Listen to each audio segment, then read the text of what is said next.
So it's 3 o'clock. It's time to start. A very warm welcome from my side. Thanks for joining us. Thanks for joining the Process Cheese seminar today. My name is Jens Herold. I work for Stefan. I work here as a food technologist since almost 14 years now. And today I want to tell you a lot about process cheese together with my colleague Martin Auschner. He's with me. And I'm really proud to present you also our guests today from company BK Giolini, Ms. Di Masi, Zinda Di Masi, and Mr. Philip from BK Giolini. Hello. Hi. This cheese webinar will be divided in 2 sessions. One session is today. Today we just talk about the processed cheese themselves, the main ingredients, how to produce it, what is important to take care of it during the cheese production, which ingredients we have to use, what is the benefit of the different kind of ingredients, and later on. As I said, the colleagues from BK Giolini, they want to explain you a lot about emulsifying salts, melting salts, how they work, and how is the effect of this during the processed cheese production and to the final product. In between, I want to show you also some videos, how our machines produce processed cheese. Different processes. One of these is a block cheese on a universal machine. The other one will be an analog mozzarella on the cooked. The main difference between these machines I will explain a little bit later during this presentation. But tomorrow in our second session, I will go very deep into detail for each kind of machine. What is the advantage of this machine compared to the others? What is the difference between pasteurization and sterilization, the different or the advantages from batch production compared to continuous production, or the opposite, what is better with the continuous production. And finally, we will give you an overview tomorrow about some cleaning steps, CIP programs, CIP equipment, filling machines, and all of these things we will tell you about tomorrow in the second session. Yeah, let's start with the history of Proxys. Who is Proxys? I think not all of you know Proxys very well, because Proxys just started 2014. Before, we had 3 different companies named Freimer Kuruma in the south of Germany, Stefan Machinery, here where I am in the middle, and our friends from Terlet. There was a company in Netherlands, mainly responsible for continuous cooling equipment, buffer tanks, and all of these.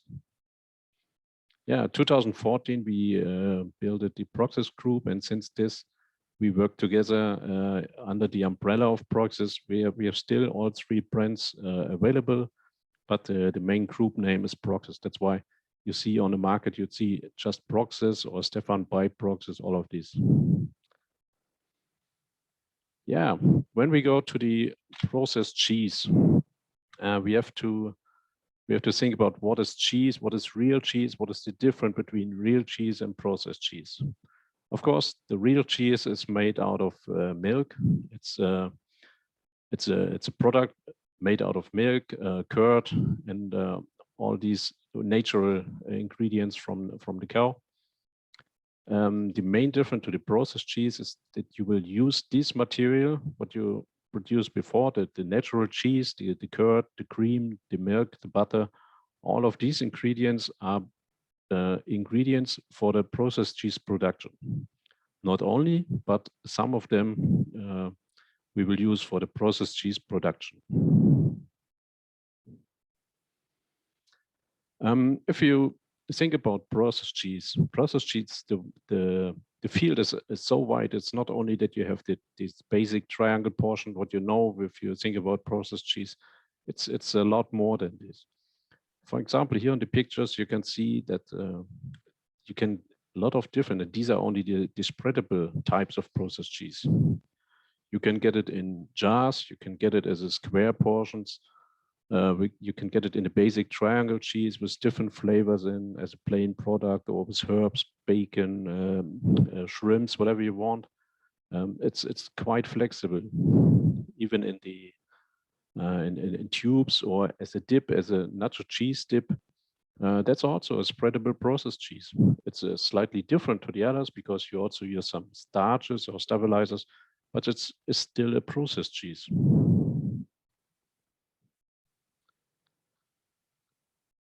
The next range, or the next area for the processed cheese, will be the block cheese. It's quite similar. It's absolute wide range. It's not only a block of cheese what you can slice.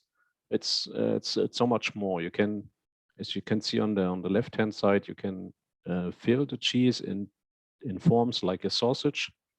Then you cool it down. Then you put it in a smoker, and then you will get these brown layer on top. It's a smoked layer. You will get this very intense smoke taste. And afterwards, you can slice it or can sell it as a small block, so as a full portion.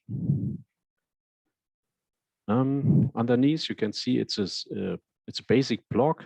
As you know, it looks like a real cheese, but it's also a type of block cheese.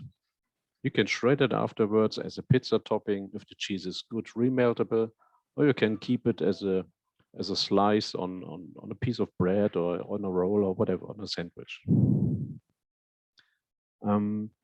On the right side, you can see also some very small cubes. So you can slice the processed cheese into small cubes, and you can sell it, or you can. The kids almost like this because it's a very good additional ingredient for their food, for their school meal. So they have their nutritions within, and it's very tasty for them. On the right side in the corner, it's also a type of mozzarella. You can see the single strings inside the cheese.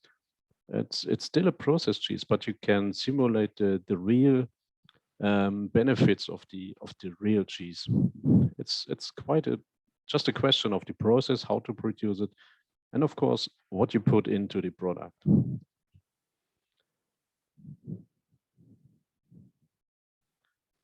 The next area are the slices. When we talk about processed cheese slices, mainly we divide in two segments. On one hand, we have the SOS slices, which means slice on slice. You produce the product, you pasteurize. It's a dough, a cheese dough, and you cool it down on big wheels, and afterwards you just slice it down in the portions, and you stack it. Pack it, and then you have the real cheese. You can also put a foil in between. It just depends on the way how you produce this, or the question of the ingredients. Sometimes the slices are sticky, a little bit sticky, and then it's better to put a foil in between that you can take each slice by slice if you need it. On the other hand, we have the IWS slices. Individual wrapped slice means IWS, and that means that we fill the cheese directly in a foil hose, then we seal it, cool it down directly inside the filling machine. Afterwards, we slice it and stake it, and then we have a full stack of 10, 15, 20 slices of a very good meltable processed cheese.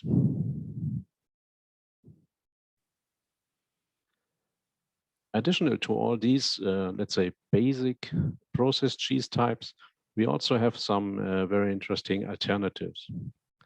Here you can see the alternatives can be a complete vegan product, like a vegan mozzarella, a vegan feta cheese, or a vegan block cheese, which is just based on starches, plant protein from soya beans, sunflower seeds, whatever you have, almonds, all these type of protein you can add into the vegan cheese production, but it's not a kind of processed cheese, because you don't need the same emulsifier, you don't need the same protein or yeah, milk protein stuff because it's vegan.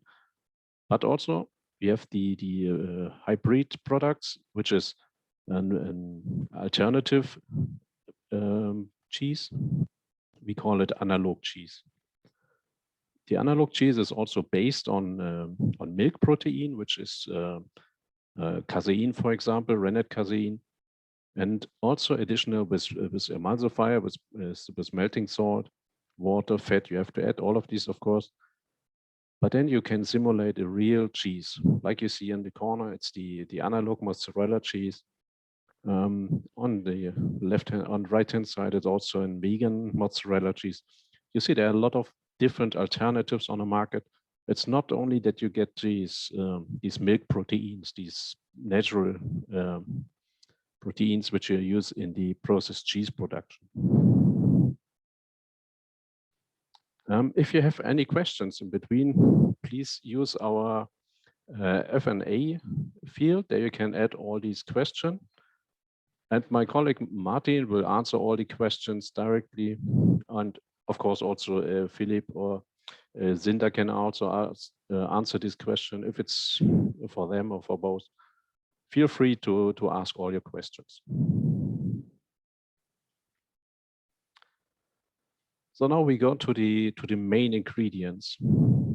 If we talk about classic processed cheese, there are always the same materials inside. It's the milk ingredients, which can be cheese, curd, cream. Then, of course, we have the butter. The butter is very important to adjust the fat content in the product. It has also an influence to the structure, to the feeling, to the mouth feeling, and of course to the color, because the butter gives a bright yellow color to the product. Then we have a lot of different powders, which can be skim milk powder, SMP, milk protein concentrate, whey powder, casein, whey protein concentrate. There are so many different powders on the market which you can use, and each of them gives you another effect to the final product. Then, of course, during the heating, during the emulsification, we have the emulsifier salts, the phosphates or citrates, depends what you prefer to use. Then we have one more additional part is the water. The water is on one hand the recipe water, and of course we get also water from the heating step, which is the direct heating.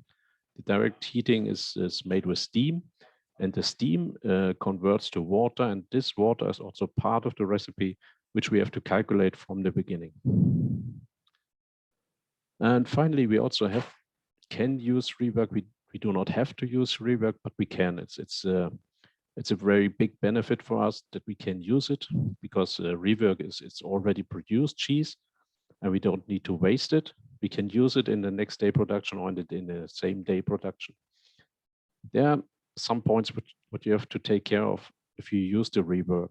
First of all, do not use fresh cheese, fresh rework. That means if you take the cheese out on the end of the line, it's still hot, it's still temperatured. Do not use this. This is a different effect, and it will cause a very fast overcreaming in the product. Put it in the fridge, use it the next day. This is the perfect way to use it. If you use the rework, also take care of the amount of rework. So we usually recommend 5 to 10%. Some customers, they even use 15%, but then you have to really take care of the creaming step, because if you add too much rework, you will get a very fast creaming action, and it causes a very fast over creaming inside the product. And if you over cream your product once, it's there's nearly no chance to save it. You can throw away, you will lose the complete batch or the complete production at this time.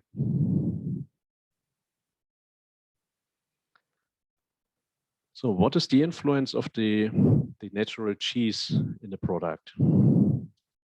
Of course, the natural cheese, as you know, there are hundreds on different cheeses on the market. You can get the Gouda, the Edam cheese, sour sour cream cheese, fresh cheese. There are so many different cheeses on the market, and all of this has a significant effect to the final product. If you use it, you will get a complete different product. If you use a young Gouda, and on the other hand, you use okay, worst case will be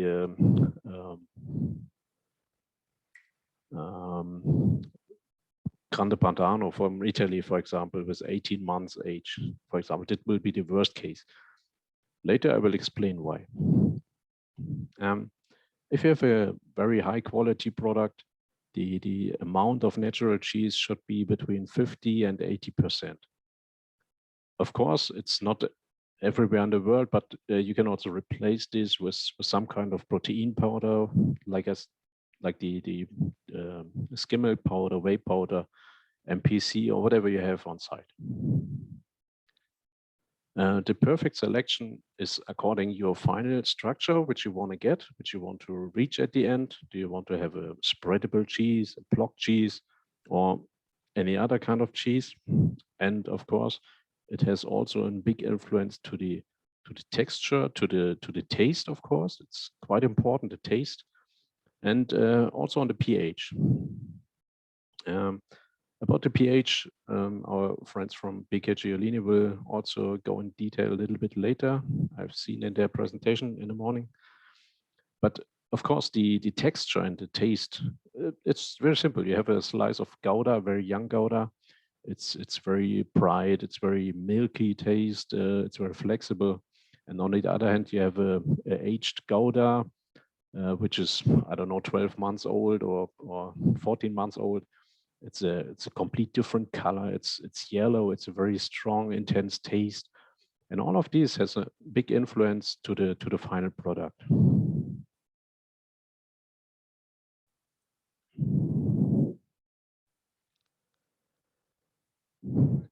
Inside the cheese, the important point for the processed cheese production is the value of the active casein.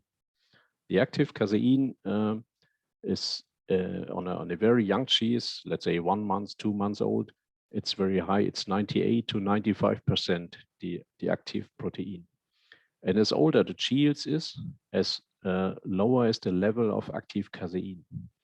This active casein has a big influence to the final structure if you use it for the processed cheese.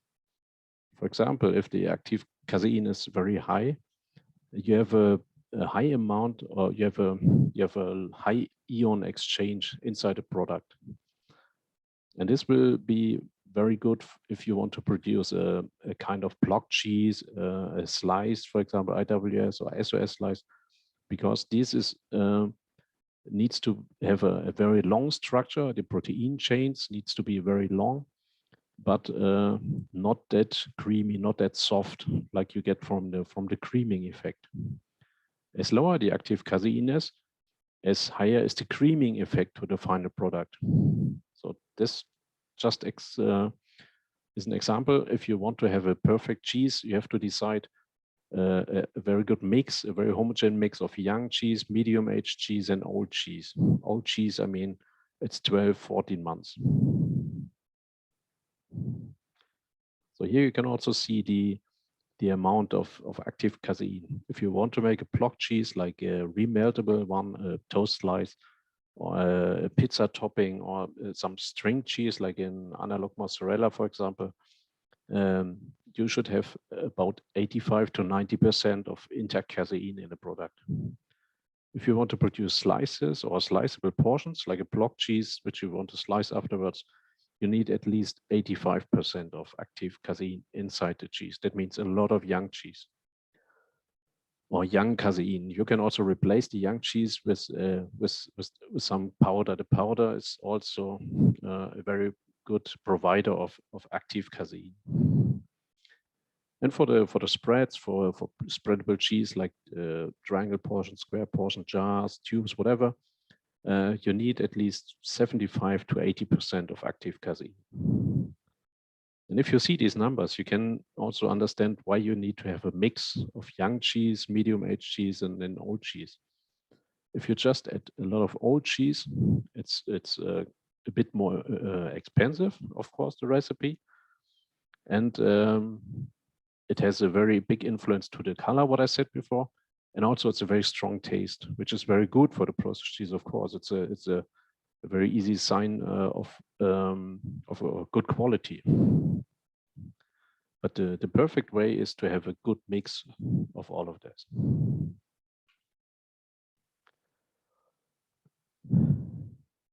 Inside a processed cheese, you also have some other ingredients, as I said in the beginning. You have powders, you have rework, some kinds you use whey protein, and of course you have the lactose. The lactose has it's a kind of sugar. It's the milk sugar, lactic sugar, and this has a big influence if you heat on a higher temperature, because you heat up the sugar, and the UHT process, the sterilization process, works above 142 degrees for a certain time. And then it's quite easy to understand, if you heat the sugar to 142 degrees, the caramelization process starts. Here in this case, we call it Maillard reaction, Maillard browning. And if your lactose content is above 7.5% in the product, then this will cause this Maillard reaction very fast and very strong. It can be that you get a very that the taste changed a lot from milky product to caramelization taste, and also the color changed from white to slightly orange, slightly brown product. And this is the most important parameter for you. Now it's the amount is too high, the temperature is too high, the holding time is too long. All of this, you have to react, you have to change something inside the line.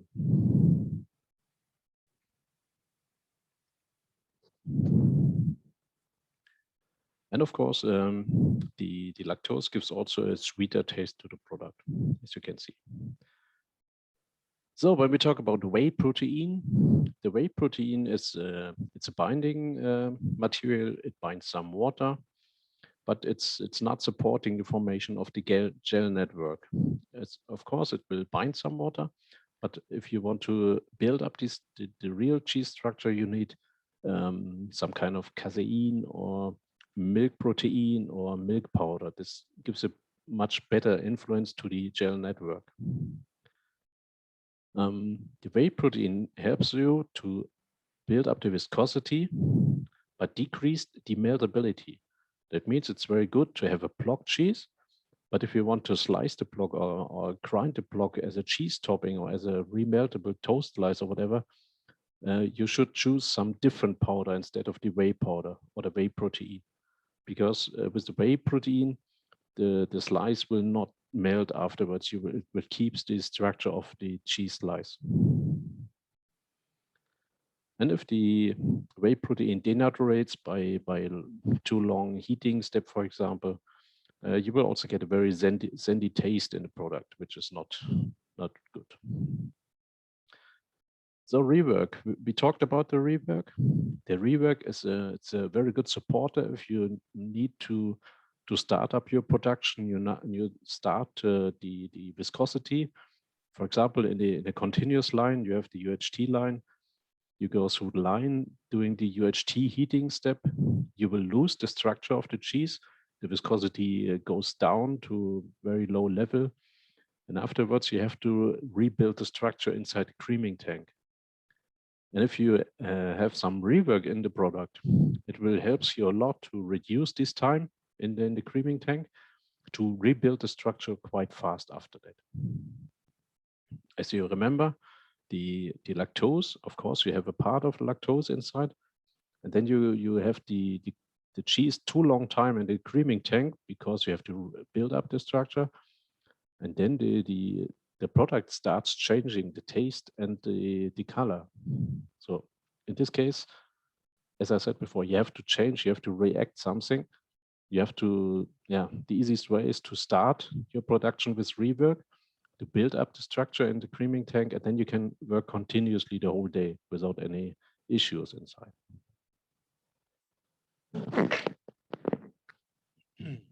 So powders, we talked about the powders. It can be milk powder, whey powder, whey protein concentrate. All of these powders are mainly responsible to adjust the dry matter inside a product. And of course, it's the easiest way to replace the amount of natural cheese. It's quite simple. In some countries, the chilling areas are quite expensive. It's expensive to build up a warehouse under cold condition. It's quite easy to have a normal warehouse with ambient temperature. There you can store the different kind of powders much easier than you need the conditions for real cheese. It's just a question of money. And powders usually increase the pH because the pH of the powder is normally 7 and higher, and that's why it has a big influence to the pH of the final product. You have to take care of that.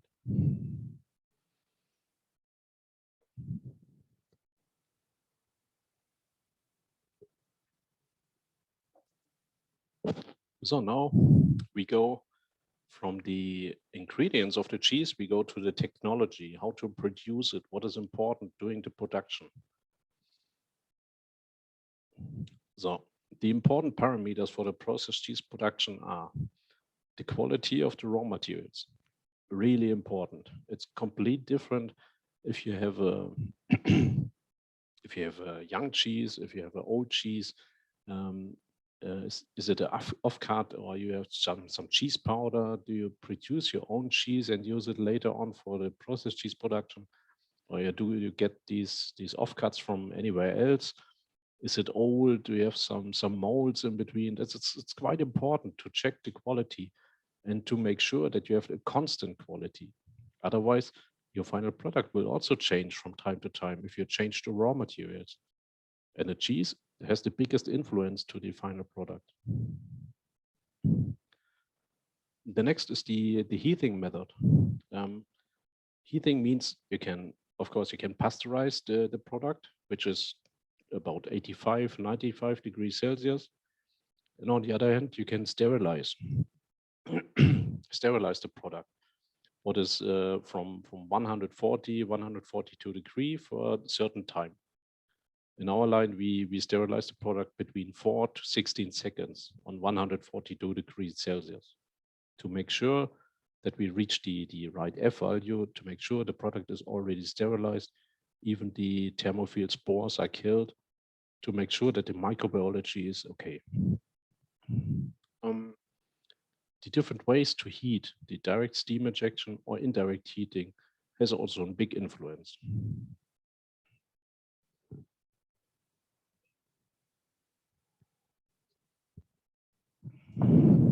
One important point, another important point is the mechanical treatment. Mechanical treatment is given by the different tools what you use inside the machine, the speed of the machine, of the mechanical energy.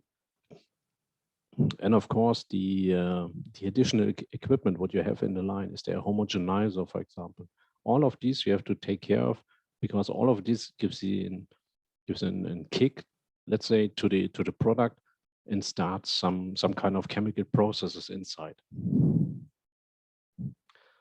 The next are the filling conditions. It's what kind of filling equipment you have, what kind of cooling equipment you have.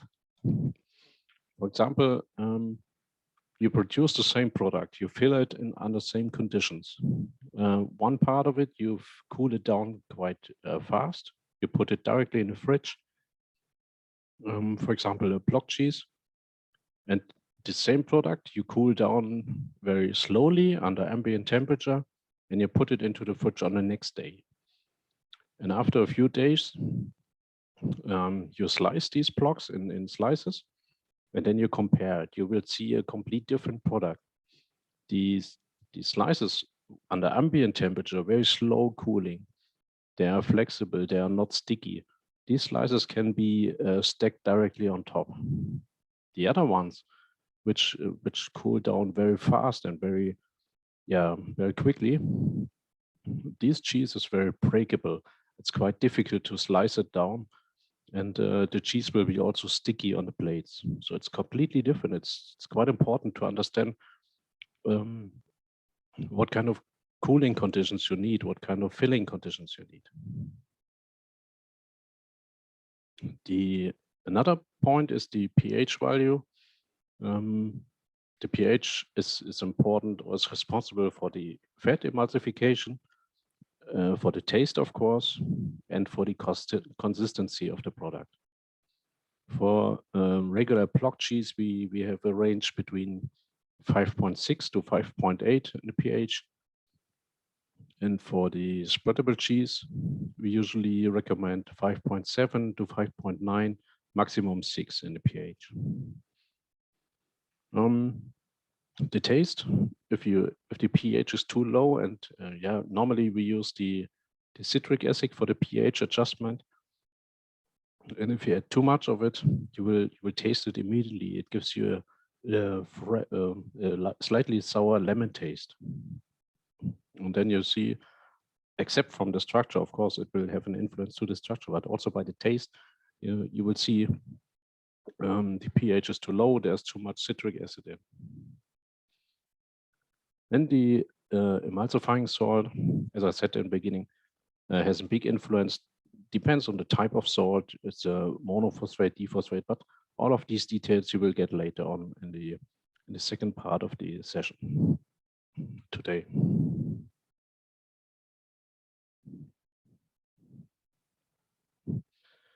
I already talked about the direct steam injection. From our side, we always, when we produce a processed cheese, we recommend direct steam injection. The very simple reason for that is it's a quite efficient way to heat. It's a fast way and a clean way. If you have the processed cheese and it's you have a lot of lactose, you have a lot of protein inside, and then you will heat it by the double jacket. Very easy, you get a layer of burnt product, of coagulated product, which sticks on the surface of the bowl. If you do this batch by batch a few times, this layer becomes thicker and thicker, and the heating time will extend. And after a while, you get a very burnt product. The color changed, the taste changed. And you have to clean the equipment after a few batches. If you heat with direct steam, you can use the complete amount of steam, the complete energy. You do not waste any energy for heating the equipment, for heating the atmosphere around the machine. It will go directly into the product and will directly mixed by the plates and by the rotation of the plates into the product. The disadvantage in this case, you will get some more water, as I said in the beginning. The steam is nothing else than hot water, and this water has to be calculated in the recipe from the beginning. It's almost 10–12%, depends on the condition of the steam line.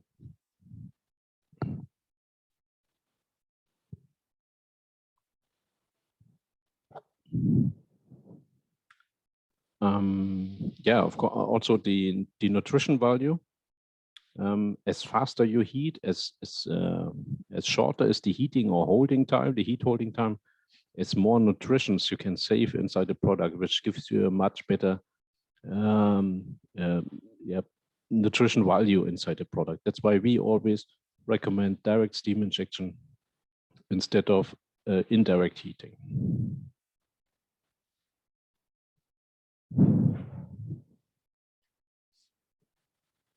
The next one is the mechanical influence to the product. Mechanical influence is all types of mechanical treatment which comes from agitator, from mixing elements, from the tools, from the plates,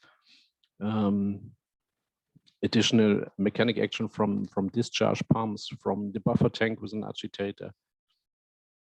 Of course, if you have an homogenizer, which has a big influence to the structure, is there a creamer inside the line, and all of these. As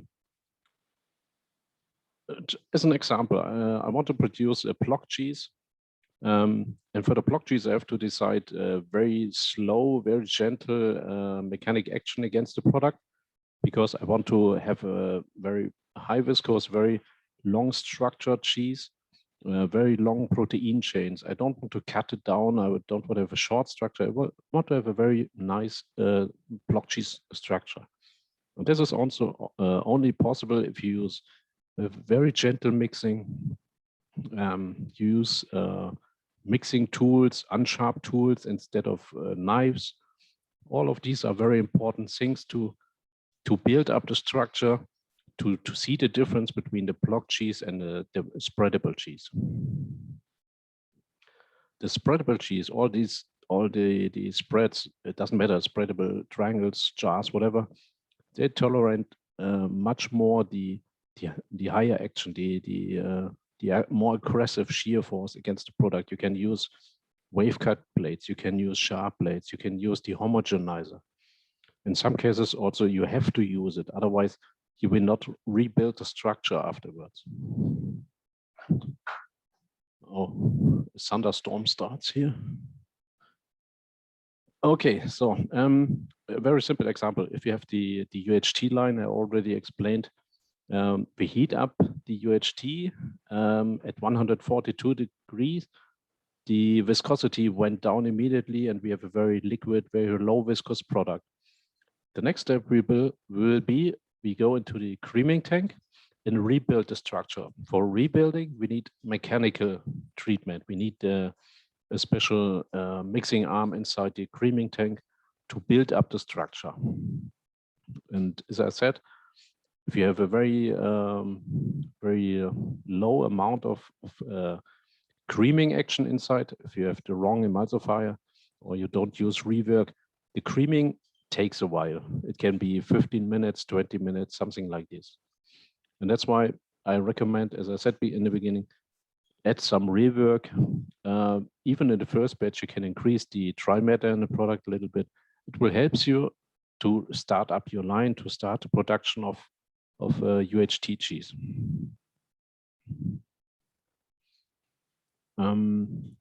Yeah, these are the mechanical influence to the product. So if we summarize these skills of the different kinds of processed cheese, we have for the spreadable cheese, we have a very low dry matter. It's between 35 to 45% of dry matter. The pH is between 5.7, 5.9. And the perfect mix for the perfect product is a mix between young cheese, medium-aged cheese, and old cheese. The old cheese will, of course, starts the creaming faster and gives a better taste. But you need the younger one to build up the structure and to have the final body of the cheese. The high shear pumps, not high shear pumps, the high shear is recommended for the spreadable cheese. We can go up to 3000 RPM, or if you use on a 60 Hertz condition, you can go even up to 3600 rounds per minute. We always recommend the direct steam injection. If you use a regular batch cooker, we go up to 93, 95 degrees Celsius.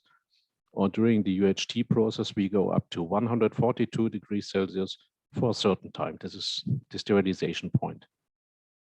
Yeah, for the spreadable cheese, we recommend the wave cut tools, which gets a very strong, a very heavy mechanical action against the product. You can cut down the product. You can get a very short structure, and yeah, it will start to rebuild or starts to activate the creaming action. Creaming is also a very important step after reaching your final temperature. It doesn't matter that you use a batch cooker 95 or you have the UHT. In both cases, you need a creaming step afterwards to rebuild the structure of the cheese. And for the spreadable cheese, we recommend a hot filling and a fast cooling step. On the other hand, we have the block cheese and slices. It's a way higher dry matter, of course. It's between 45 and 60% dry matter. We have a pH between 5.6 and 5.8.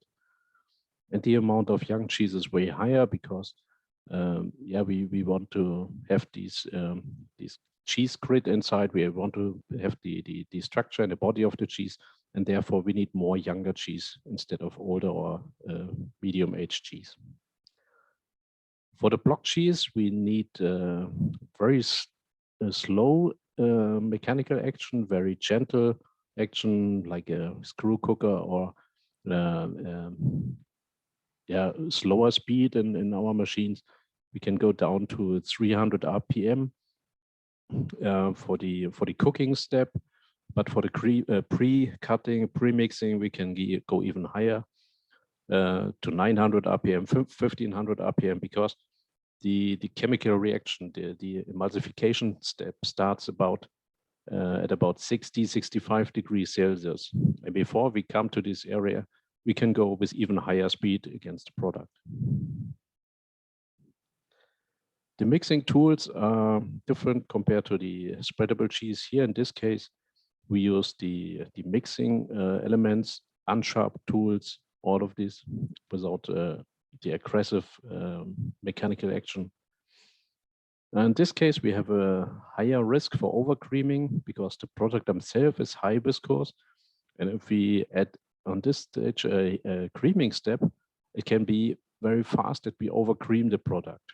Overcreaming looks like a vanilla pudding. It's a very rubbery, sticky, breakable surface. So maybe you get a picture of it. And for the block cheese, we need again a hot filling. But the cooling depends on the final product, what you want to do afterwards. Do you want to have a block which you shred afterwards for remeltable, or you want to slice it afterwards? I already told you this example before. It depends on what you want to do later on with the product. Then you have to decide fast cooling or slow cooling.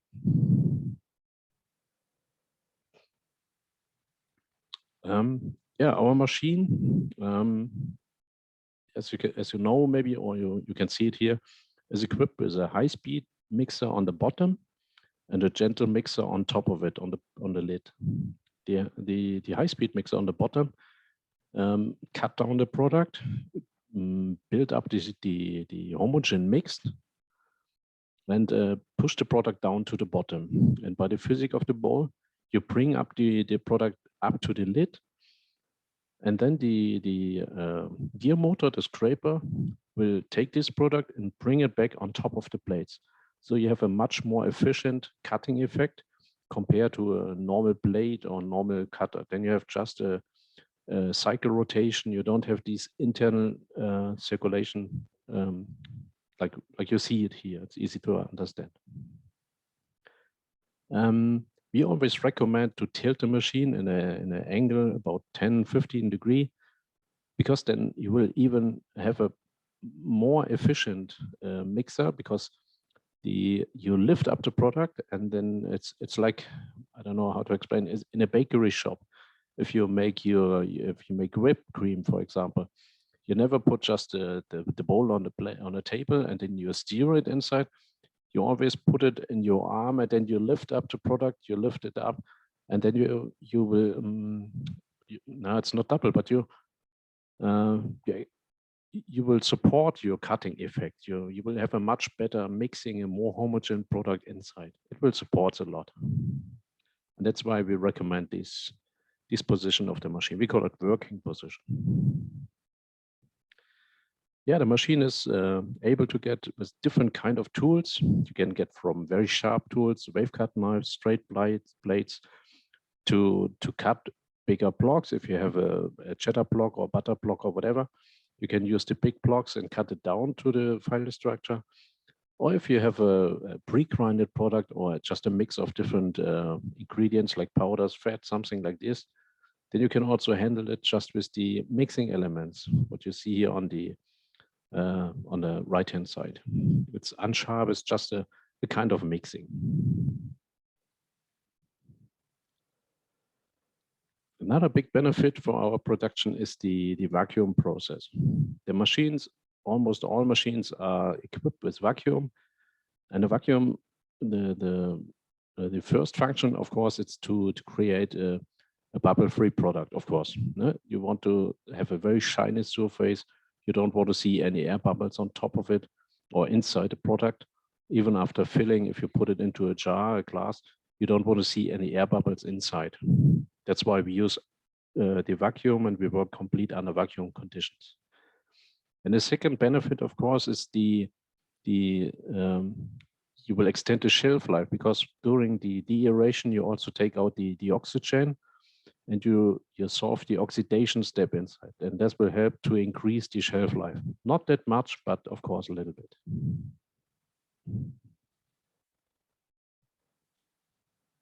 So, machine setup. Now we talked a lot about the product themselves, what is inside the cheese, what you have to take care of, what is the advantage of this and this and this tool. But now I want to explain a little bit, not that deep, but a little bit about the different kind of machines we can use for the process cheese production. Here on this picture, you can see our newest development. This is the UMX5. It's the new design of our previous UMC5. It's a perfect version for product development, for R&D centers, all of this. And the newest version of this is also the version with direct steam injection. We call it UMX5S for steam supply. Yeah, this machine is quite good also for product development. And then you can scale up your process and your recipes, the complete batch. You can scale up to all other industrial size machines. And then it's not important to make another development for later products. You save a lot of time, you save a lot of money, because the scale up is 1-to-1 later on. So if we talk about the machinery, we have to think about two main ways to produce. The first one is a batch-wise production for all these machines. What you see here on the page, you have different possibilities, of course, but all of these machines are batch machines. You can use it as a batch cooker to feed a continuous line, of course. That's not a question. But if you use these, you have to produce batch-wise. The other solution would be a continuous line. A continuous line, of course, will also feed with a batch blender before, but the whole production is continuously. So the batch cooker, you can get from a very small one, the UMS5, what you've seen before, with 2 liter of batch size, up to the UMSK200, what you see on the picture here. It's up to 170 liter per batch. And all the other machines I will explain a bit later. The UHT line you see here on the picture can produce up to 40 hours continuously. And therefore, the UHT line is equipped with 2 heating parts. We call it UHT heads. And then you can use it as a flip-flop version. You produce 8 hours on one line. Then you switch over to the second line. It's inside the line. It's in the core of the machine. In the meantime, you clean up the first line or the first heating part, but the rest of the line is still under production condition. You continue the production up to 40 hours. Some customers even go way longer than this, but we guarantee a 40-hour production minimum.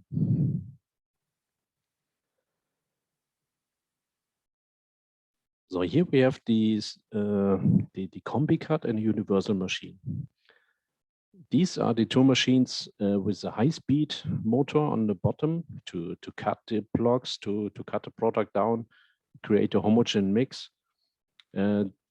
We also have these on the Kombitherm, but the main difference between these 2 machines and the Kombitherm is with these 2 machines, you can also handle very high viscous products. If you think a little bit further, not only processed cheese.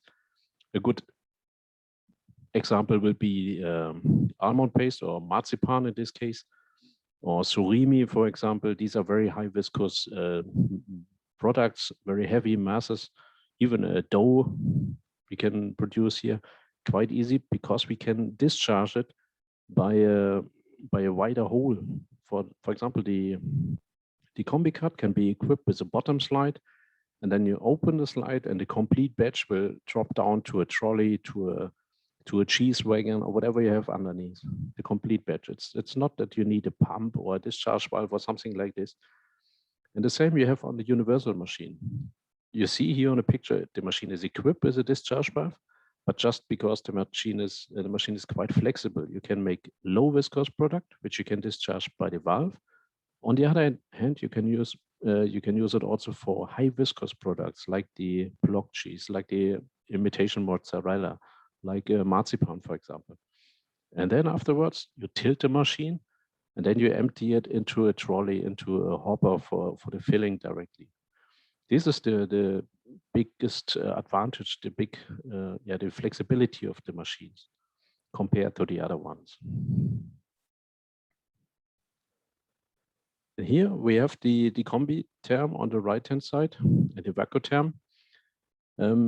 These machines are fixed on a frame. They are not tiltable. And this is the reason why we have to, we are limited in the production. Here we can produce only products which we can pump out. No, this is important because the product has to flow to the pump. If the product is too high viscous, or you have too big pieces inside, or it's too viscous to pump it, these machines are not able to handle this kind of products.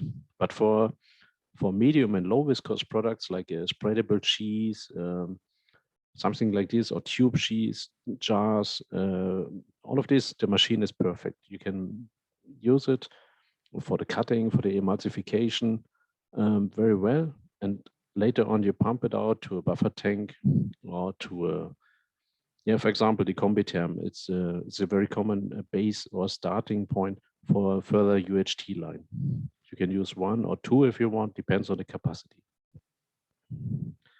But you understand the difference between these two machines, which can handle high viscous products, and these two machines we can handle low and medium viscous products. And the last of these batch cookers is the Cookit. The biggest difference between the Cookit and the Vacutherm and Combitherm before, we can tilt this machine. And that gives you a big advantage. For example, if you want to produce the imitation mozzarella, imitation cheese, or analog cheese, because we can work with a very gentle agitator inside, a very gentle mixer. And finally, we build up the structure. We have very long protein chains, very long cheese structure. And afterwards, we just tilt the machine and discharge to a further upstream equipment. You can see later on the video, then you will understand way easier what I mean by that. Today, I just scratch a little bit on the surface of this machine, but tomorrow in the second session, we will go very deep in the details of the different machines. We show you the difference between this and this. What is the capacity? What is the performance of this machine? This is much more in detail for tomorrow. So now we come to the best practice. This is just to explain you how the machine works. It gives you a real picture of the production.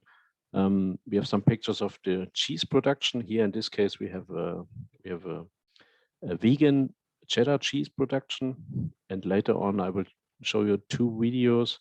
One is for the block cheese production on the universal machine, and the second one is about the imitation mozzarella on a Cookit. You can see here the different stages on the production. First, we add the water. You can see also the tools inside. In this case, we have the blunt knife or the mixing elements, the unsharp tools, because we don't need to cut anything down. We don't need to create a high shear force against the product. We just want to have a gentle mix We want to have a homogeneous mix, and all of this is possible with these plant tools. On the second picture, you can see we add a lot of powder, a lot of starches, stabilizers, color, flavor, all of this. Then we create the premix, as you can see on the upper right hand. Then we go to we add the fat phase. Here in this case, we have plant fat. Then we melt it down and mix it under the product. We add another flavor or stabilizer. I don't know exactly what kind of powder is it. And then we finally heat it. And then at the end, you can see it's a very nice cheddar colored block cheese. Afterwards, we fill that, we shred it, and we remelt it. And then you can see it looks like a real cheese, but in this case, it's a complete vegan alternative for that. So finally, as I said, we have 2 videos, and I start with the first one.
So we are almost finished with our first part about the process cheese themselves. Of course, there will be another second part from BK Giolini, which is very interesting. You will really enjoy this. Before we change over, I will give you the chance. I have seen some questions. You want to have these presentation as a PDF or a download. We provide this presentation on in the event manager, and then you can log in maybe tomorrow or the day after tomorrow, because in case we have to adjust some final adjustments, then we will save it over there. And then you can log in again tomorrow and then choose the webinar which you have joined today or tomorrow. And then you can easily download these file as a PDF file. If it's not working, it's quite easy. Just send me email to the email address, what you see here, events@process.com, and we will answer, and then we will send you the presentation via email. That's also quite easy. Okay, so that's all from my side for today. I'm really looking forward to the next part from our friends, and also to my second part tomorrow, the second session. I hope to see you again tomorrow, and yeah, please enjoy the next part. Yes, thank you, Jens, for inviting us. We are, my name is Cinda. I will go on with the next part, actually, with the process cheese course, where we as well will share with you a lot of information about how to use the melting salt. And my colleague Philip will also be part of it. So if you have any questions and you have something which is not maybe aligned with you, please feel free to ask those questions if there's something not really clear. So I try to have the presentation mode here. And yeah, so the presentation will take around between half an hour and 45 minutes. And yes, so we go step by step and go through the role of emulsifying salt and the ingredients and the influence to get the right product at the end, what you're looking for. But first, I would love to introduce you to the company. So the area where we belong to as well.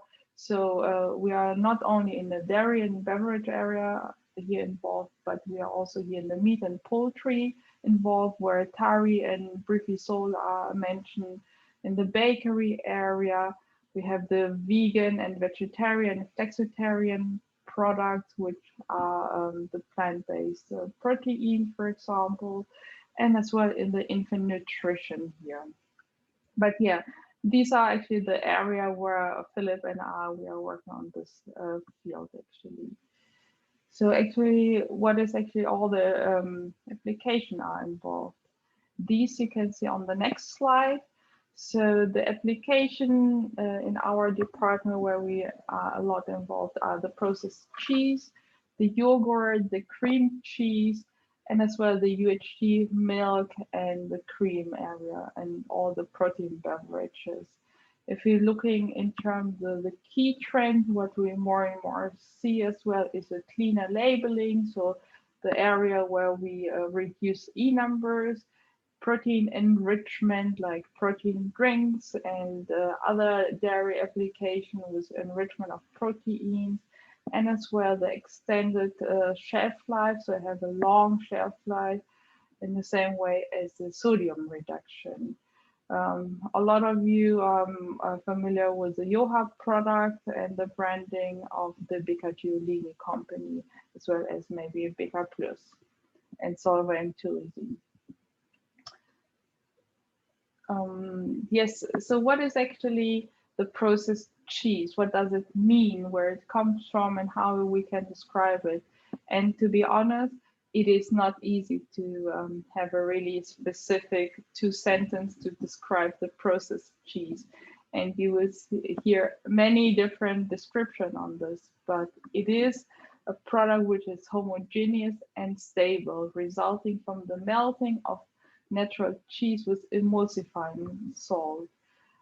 If you would heat up a natural cheese, for example, without emulsifying salt, what would actually happen?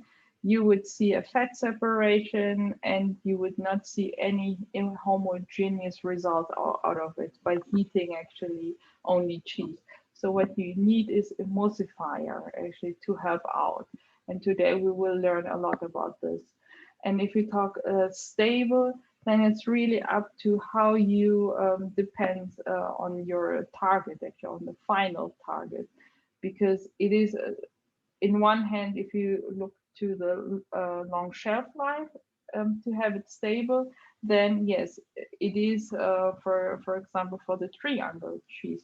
But if you look more for the mozzarella cheese, then maybe stability might be different actually classified. And the process itself, it is described here with 70 degrees for a minimum and 30 seconds, just a minimum process. You have the cheese and the dairy ingredients, as well as the food additives, which are allowed. It was created, yes, over 100 years ago, actually, with this kind of idea to have something in the market where the natural cheese could not stay for so long. So to have the option to export a kind of a cheese overbroad, maybe do not have always the fridge condition where at room temperature the product is stable and will not mold. And as well, an added value here is the disqualified cheese in the production. So what you can do with this cheese, which cannot be actually packaged. So in terms of the history, so 1911 in Switzerland, where it's all started with the first trials with the hard cheese, where they wanted to export this cheese, but with the natural cheese, it was not possible. And actually, 29, Johann Adam Benskier, so actually our former owner, and developer had actually already the patent of the polyphosphate at that time. At that time, polyphosphate was actually a different classification as it is now. So polyphosphate was all the range of the phosphates, and it was as well actually, for example, at that time, including the pyrophosphate. So it was not the same definition as it is now. And we will learn more about the different polyphosphate types. And then 32, the Joha range started. So Joha came as well from Johann Adam Benskier. And actually here, the branding of the name is the first branding worldwide where a name was really just for a product actually listed. And the 49 Giulini and Solvatiricin range started here as well. If we look into the classification legislation, really, really important for all of you that you always check your own regulation, what is allowed and how it is classified in the different food category. Because as you can see here, the processed cheese has a minimum of the dry matter of 40 and the fat in dry matter minimum as well 40. Looking up as well to another food category, which is a processed cheese preparation.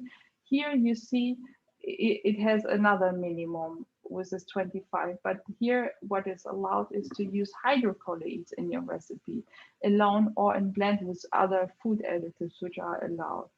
And another part of a category is for sure the analog processed cheese.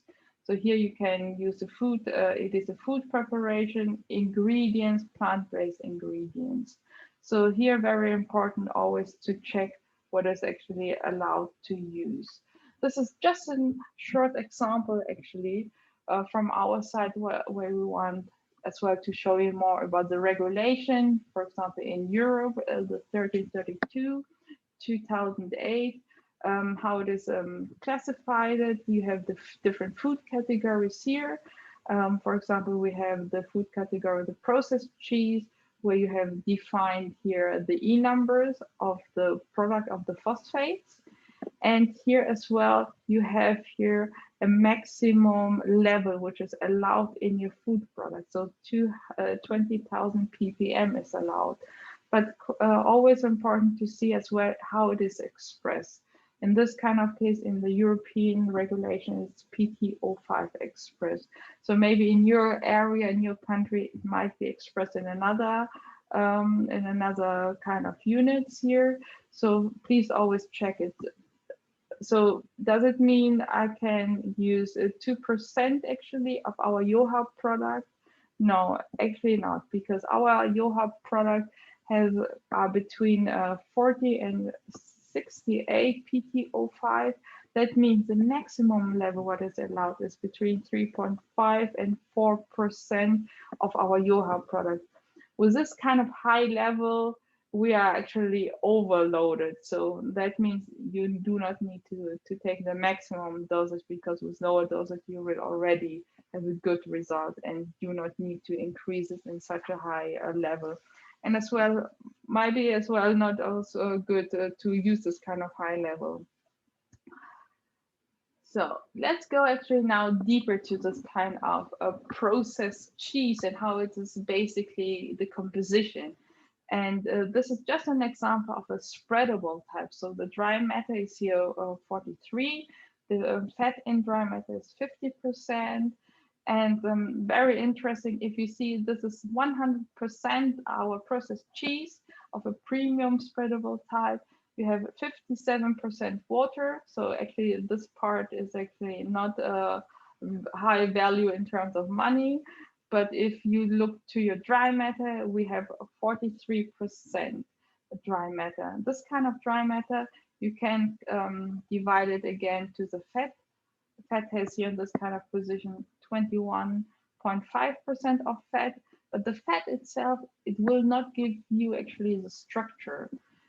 What is more interesting here, the dry matter, so the free fat of the dry matter. And here you see our protein. The total protein is here 11%, so quite rich in protein content. Later on, you see here as well with 6% lactose and the ash. So lactose is a carbohydrate, and the ash are all included with the minerals. So, all the different minerals that you can have. And here as well, if you talk about minerals, then we have our melting salt composition as well here included, which can be approximately 2% here out of the 4.5% here. But quite important is here as well, always here to see how high is your protein, because with this protein, we will discuss later on, it's all about how we can manage with those protein to work out with our melting salt. So the interaction is here really all about this protein area. And this is how our YoHub product is actually acting as well. Here on this premium product, you can see all the ingredient, all the recipe.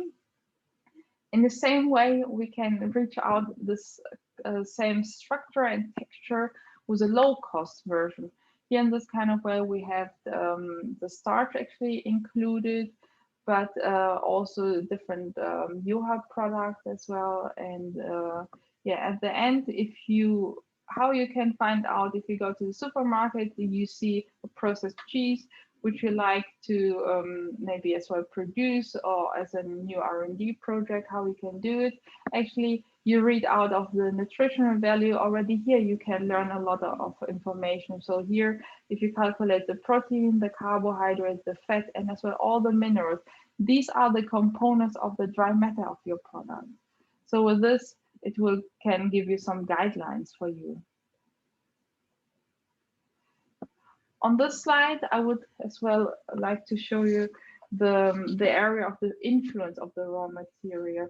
And we strongly recommend you always to check your raw materials, all those materials that you are used to see how old is your cheese, how they are stored. With this kind of information, if it's older one or if it's younger one, with this it will guide you way more. If you do a new product development, for example. And in general, it's always good to know the total calcium of your natural cheese, but also dairy products, because they have an influence, the intact casein, the pH value, taste, for example, and so on. So all those results to the final functional properties of the processed cheese.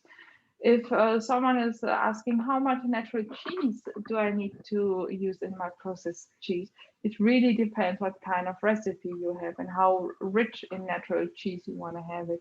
It can be in some regions below 10. It can be as well in other regions, like in the Nordic Scandinavian country, often 80%. So it's really up to the recipe what you would like to use in terms of your ingredients. But all those selections, yeah, gives for sure a flavor, and that will have an impact of the matureness, consistent, as well as the pH. So after we have learned now all about the influence of the cheese, maybe it's as well here quite interesting to see how is the process actually done. So you have your ingredients of your cheese, which is selected. You go on the pre blending and grinding, so to make it quite in a smaller, to cut it in smaller pieces, and then it comes to the melting area. So this step is very crucial because here you will add, for example, additional ingredients. You have the butter, you have the milk whey powder, you have the milk protein, and as well the emulsifying salt. Additional, if there's flavors or colorant thickeners, starch, for example, vitamins, as well as the rework, what we have learned today as well, and the water. And those goes now through a process, and the process is actually the temperature, which is quite important. Is it between 70 till 90, or is it maybe 140 degrees? The time can be very between 4 and 10 minutes. And the mechanical treatment, so mechanical action is very important, which is as well triggered as well with the melting salt here, and the pH. So with this kind of area, you have actually having the melting step, but also the post-processing creaming. And then once the product is finished, it goes to the molding, filling, and packaging step. And then it comes to the cooling. If we talk about the cooling, then it is the cooling rate, the heat transfer, for example, how it is actually stored, all those small packaging, the storage temperature, in general, how is your product actually stored, and each producer decide how to cool it actually really down. And for example, but if you have, for example, a pizza topping is very fast cooled, for example. So let's combine this kind of new knowledge actually with the emulsifying salt and how to select the right one and how can I use the right one. So what is actually how it is working, those emulsifying salts.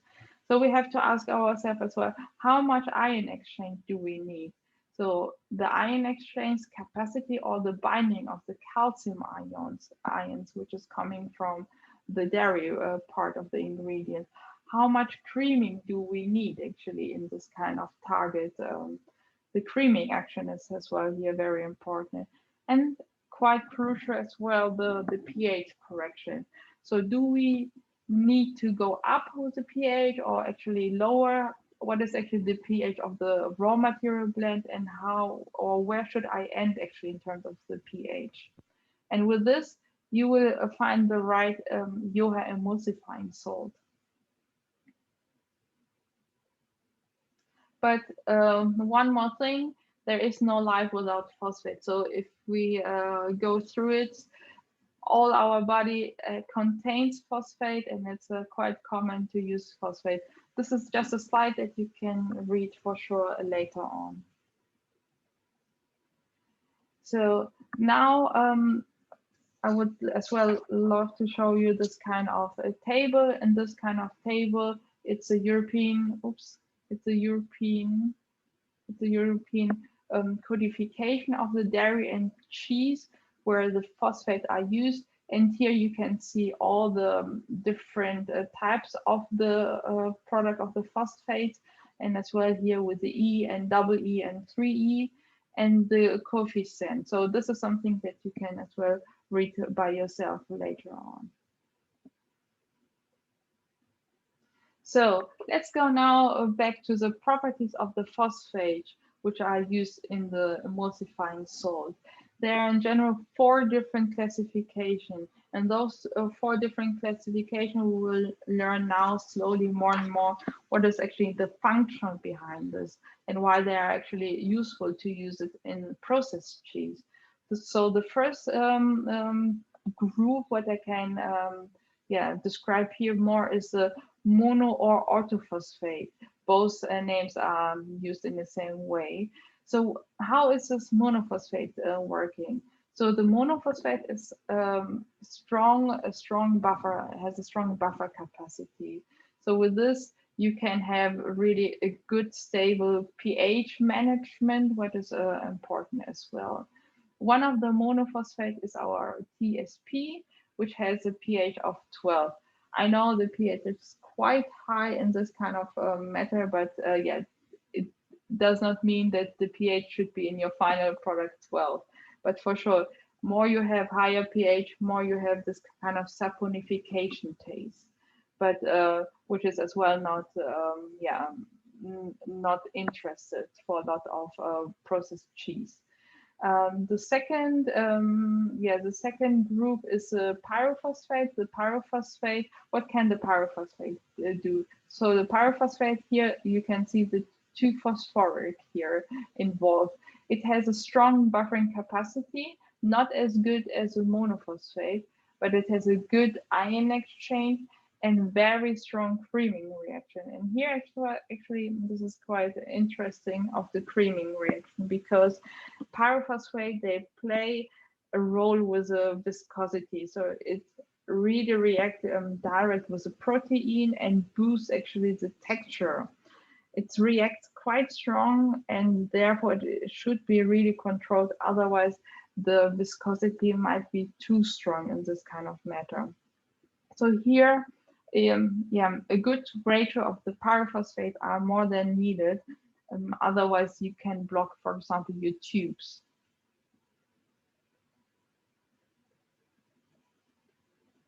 And the third group is a tripolyphosphate, so the tripolyphosphate, which has 3 phosphoric here involved in this kind of structure. So what is the the polyphosphoric doing actually? It has a good buffering capacity. It has a good too strong ion exchange and a strong creaming reaction. So as you can see, it has a little bit from all those functionality. In there are for sure, for example, countries where 3 polyphosphates are allowed to use, whereas polyphosphate, the 4th group, which I will go now later on now as well, it's only the 3 polyphosphate allows, for example, in Brazil, in milk applications. But the big group is here, the 4th group as well. These are the polyphosphate. And polyphosphate, to be honest, it's a huge range of it. And the polyphosphate can go from 4 phosphoric till 1000 phosphoric. And the impact of this ability can be vary a lot. But in general, it has a very strong ion exchange and very strong binding, actually. And this is quite important as well, because it will help us a lot in terms of the shelf life of the product. And if we talk about the polyphosphate, it is not really a unique range of the polyphosphate. It has really different properties, and also beta-guanine has unique product which are produced here. So it will sequestrate the calcium and the magnesium, and it has not a buffering system as the monophosphate. So this is quite important as well to be clear about this. And the polyphosphate, as well as it is here in fat mark, has an influence of the microbiology. And here you can see on this slide the bacteriostatic effect of the polyphosphate. And here indeed, by using our YoHa HBS, it will have an impact in terms of stopping the bacteria from using the free metallic ion in this application. So what is the polyphosphate actually doing in this kind of matter? It will bind all the metallic ions so that the bacteria itself in this kind of matter, it is the Clostridium, cannot get any access anymore to the free metallic ion. And with this, your product will have a longer shelf life, and it does not need to be declared as a preservative, but it's acting kind of a preservative. So all in one, this is actually quite nice slide as well to show you the summary, what we have learned so far from the role of the phosphate. So the orthophosphate itself has a good pH buffering. The pyrophosphate with the 2-phosphoric has a good buffer capacity, but also a little very small the calcium sequestration, and here the protein opening and creaming. So for creaming, pyrophosphate is important. The 3-polyphosphate, so with a 3-phosphoric, it has a good, it has a smaller pH buffering, but it has a good area of the calcium sequestration as a protein dispersion, and as well a little bit of the protein opening and creaming. And then we come to the big group of the polyphosphate, which has good calcium sequestration in the same way as the protein dispersion. So after we learned all the different roles of the phosphate, we can say that there's no single phosphate that can meet all the requirements what we are looking for when we are producing the processed cheese. So therefore, it is important to have from the YoHa emulsifying salt really a blend out of the different phosphate to meet all the criteria what is needed. Let's go now a little bit deeper in terms of the protein modification by using the YoHa emulsifying salt. So actually what is happening in this process? So you have your protein coming from the natural cheese and the powder, dairy powder, and you have all the micelles here. Those micelles are here as well, here in this area where you have your natural cheese. This is the calcium pyrocasein network. Here you have the calcium itself, and calcium itself is binding here with this, in this kind of a structure, and it's quite strong here as well. So what is actually happening here if you have emulsifying salt? So with emulsifying salt or phosphate, you will have a change in terms of due to the process because of the Stefan equipment. So you have the mechanical energy here, you have the temperature and the water. And what is happening here, you will not have any more the calcium binding. So here you will unfold your protein. And this is what we want to reach out, because thinking about we do not have actually the phosphate here. That would mean that we would heat up only the cheese itself, and what is happening, we have a separation of water and the oil phase, but there's no homogeneous product actually out of it. And out of this reaction, due to the emulsifying salt, we will have a sodium caseinate, which is now soluble. In the same way, we will have the calcium phosphate as well. And due to the heating process, we will as well here have again a hydrolysis, so that we have the pyrophosphate here. And this is a very important step actually in this kind of phase. So the first phase here, what you're seeing here, these are very important here, to have this kind of protein, which is now unfolded. You have the deorganization of this cheese, and you have the proteolysis. Without this, you cannot go then really to the next step, which I will show you as well briefly in the next slides as well, where you have the emulsion and the hydration, where you bind all the water, and where we have the creaming action actually.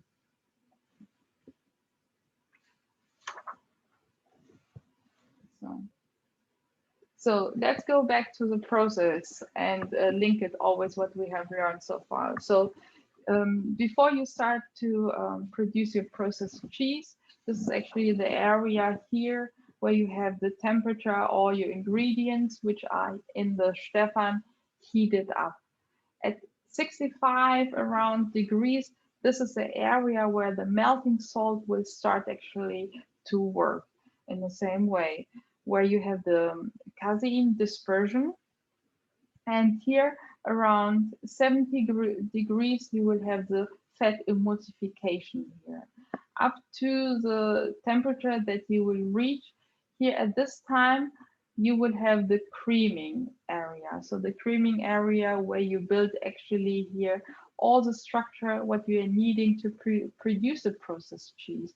And here you can see all the way here until it comes to this area, and you are finishing with a holding temperature. So here it's the temperature and the time actually. And once it is actually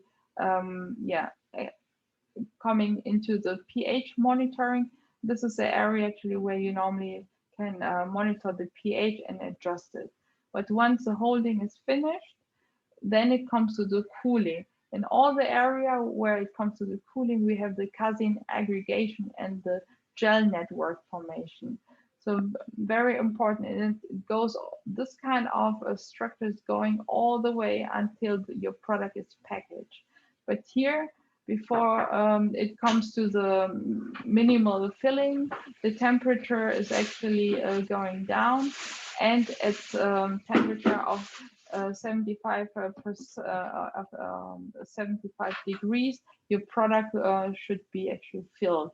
If it's lower than 75 degrees, then you might have contamination, and this is not something that you're looking for. So quite crucial as well in terms of temperature when you cool it down. And then it comes actually, to packaging and storage of your product.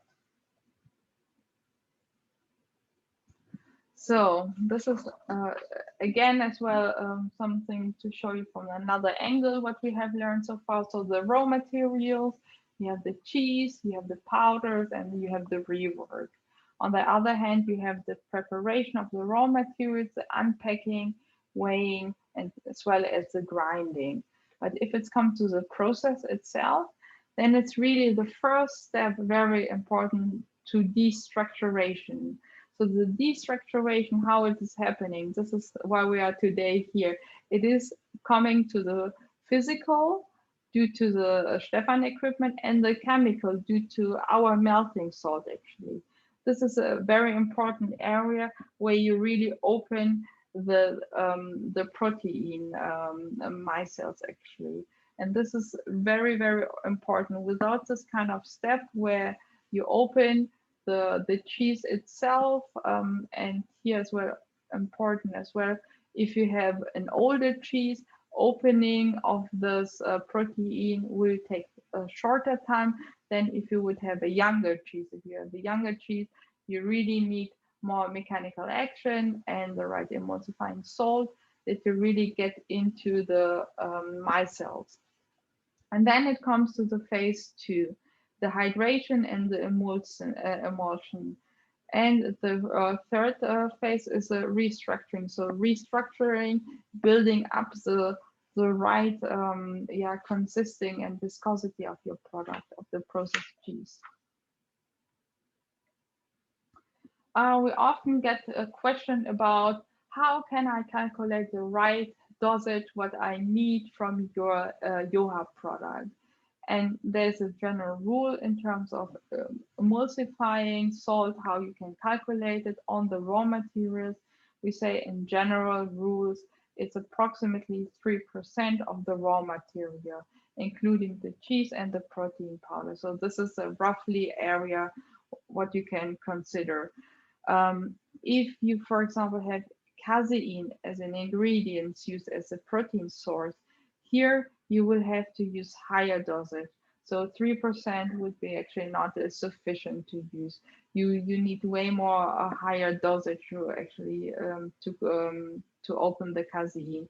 And there we say approximately 6 to 8% emulsifying salt itself for the casein should be calculated. The dosage of the emulsifying salt can be, for example, this is one way for the cheese calculated that a young cheese needs higher dosage than a mature cheese because a mature cheese is more porous. It is easier to access the micelle. And whereas if you have an older, a younger cheese here itself, then you need higher dosage. But yeah, this is just one way how you can do it if you have different cheese types. And for example, if you have a rennet casein, this is 6 to 8% here, for example. So actually, more by using powder, it is quite stable in terms of how much emulsifying salt here you need.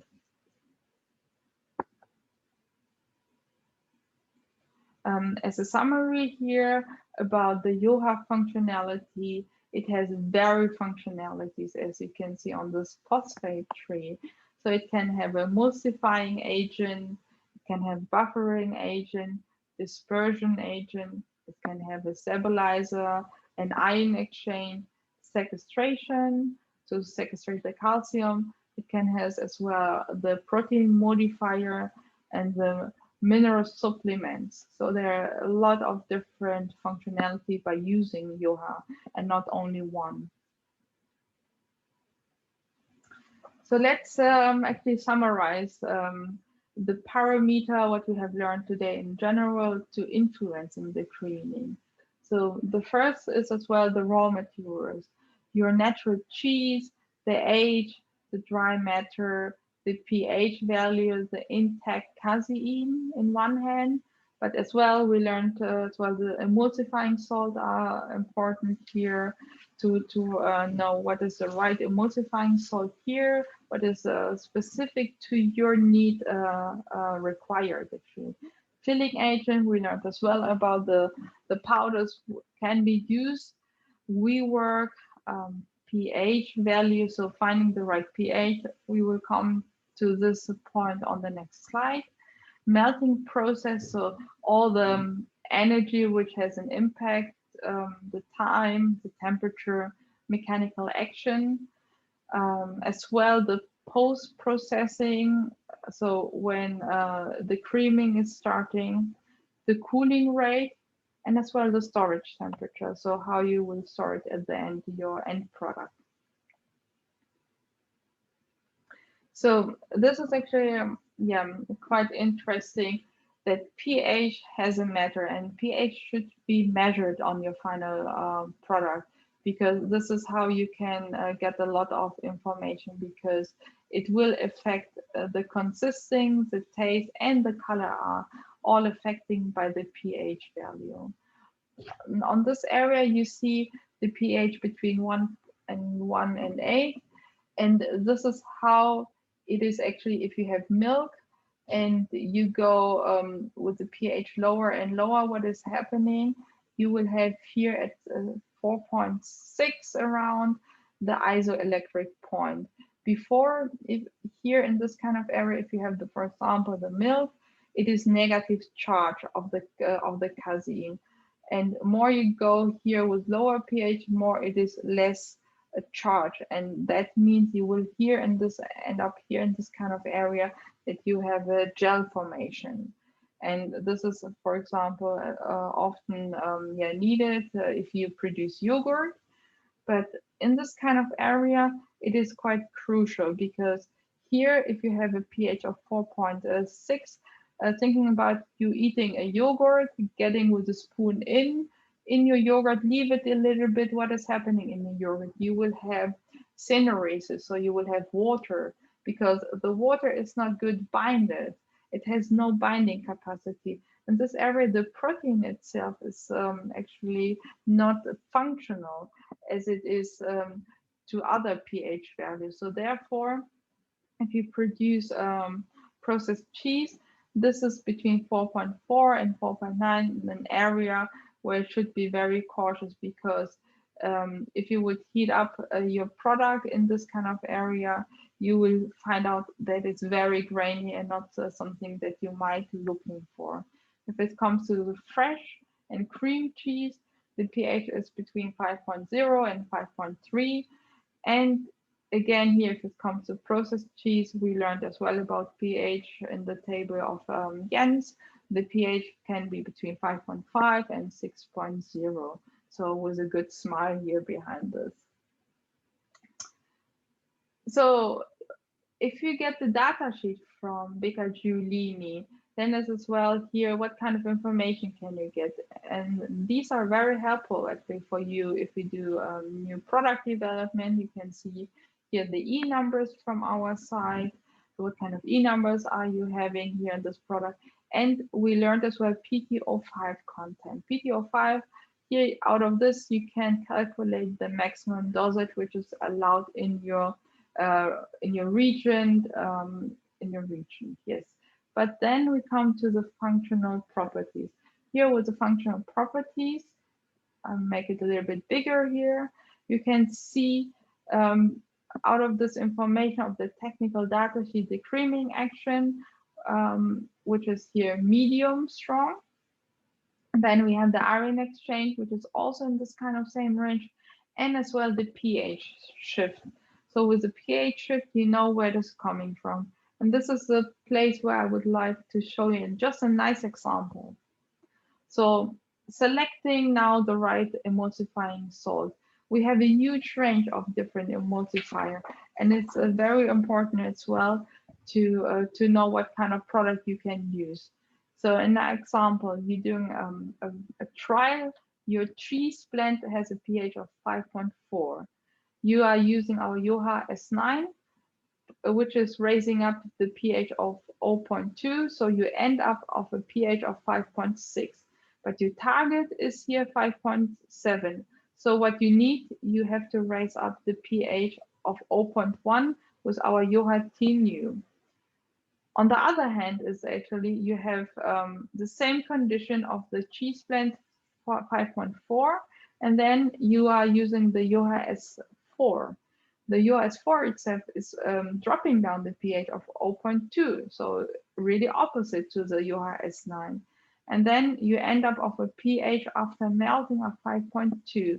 So your target is still the same, 5.7. So you end up to use a lot of dosage, more than you could do of the trial one. So here you have to use a dosage of 0.5%. So at the end, for your recipe in this kind of case, the S4 might be not so good as the S9 and having the right TU product.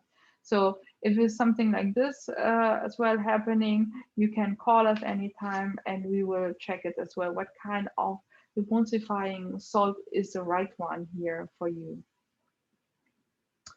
Further Yoha solution, which we also have here in our big range, is beside the product that you already saw, the mineral enrichment, but also the sodium reduction. So sodium reduction is a big topic as well in our area, where we have a lot of customers who want to reduce the sodium because of regulation and labeling, and we have as well a good range on this.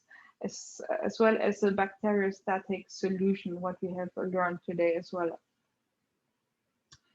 So now we come actually to the last part of this presentation, where we just want to show you just some reference actually in this table. For sure, it is a huge range, and actually the range is quite large because of all the different raw materials, of the different cheese types, the texture and the behavior.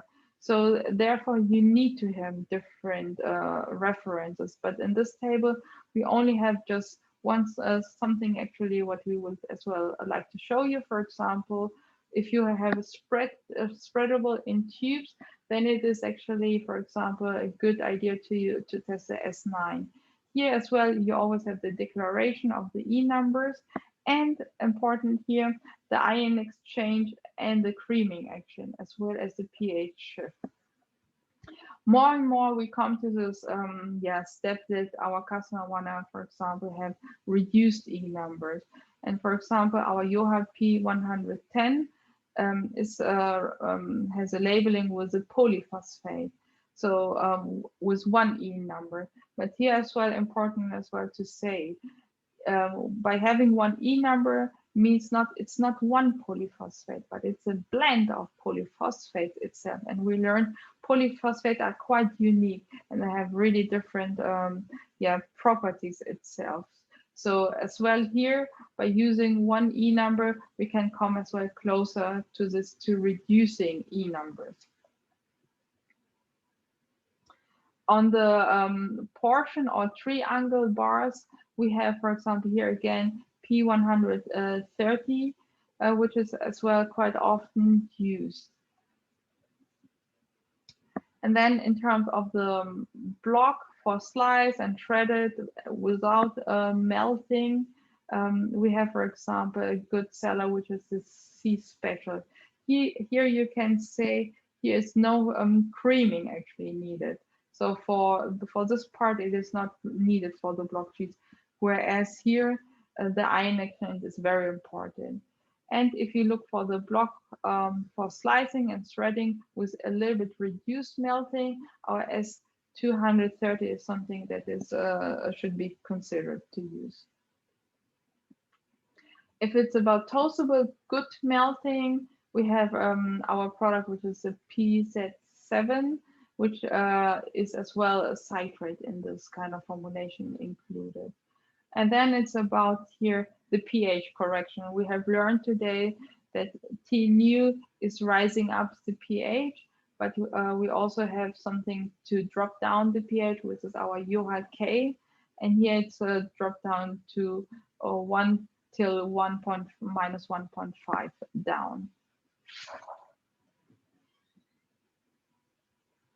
And we learned as well that a bacteriostatic effect does our Johad HPS also have. So it is made of as well in this blend of polyphosphate, and polyphosphate we learned as well today. It has a really good impact to sequestrate all the metallic ions that the bacteria cannot get access to this. And as well in the same way, the low sodium, our SK75. This is a product which is quite often used to reduce the sodium, and it has a good spreadability.